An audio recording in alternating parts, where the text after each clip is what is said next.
But, Joe, the piece that I think the Channel 9 papers have got tonight, one of their think pieces, right, which is, and I want to quote here directly, right, which is officials fear leaking texts across the line amid US tensions. Well, what happens when the details of a phone call between a president and a prime minister are front page for week after week after week?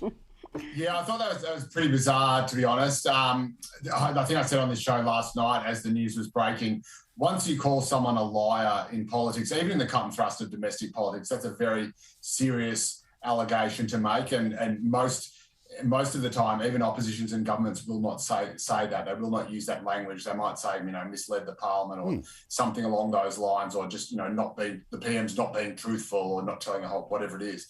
To say it in international diplomacy is another level of outrage, if you like, altogether. I mean, diplomats, and I know many of them, have invented an entire language which is pretty much incomprehensible to the average English fan. I mean, I've got a major in English from Melbourne University, and even I can't untangle half the diplomatic language that I hear from time to time. And there's a very good reason for that, if you like, which is because you never actually want to say something that you sort of can't take back. It's like The Nanny with Mr. Sheffield and Fran Drescher, you can't take it back from what you said in Paris. And so once you call someone a liar, and once the President Macron said, I don't think he lied, I know he lied, all gloves are off. There's no question that is when the gentleman's rules go out the window, and text messages are a fair game.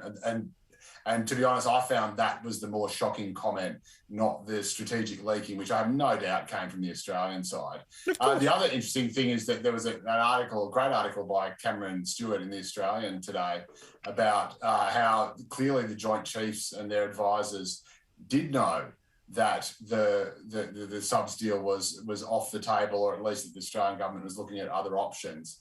And whether they told Joe Biden or not, or whether Joe Biden remembered or not, well, that's anyone's guess. But you could probably put the house on a safer bet than the Melbourne Cup favourite that he was either told and forgot or wasn't told and it wasn't clear. And so to put so much stake in what Joe Biden is saying he did or didn't know, I think is a game for the very, very naive. And I'm surprised that someone as smart as some of the people commenting on it have seemed to have fallen for this.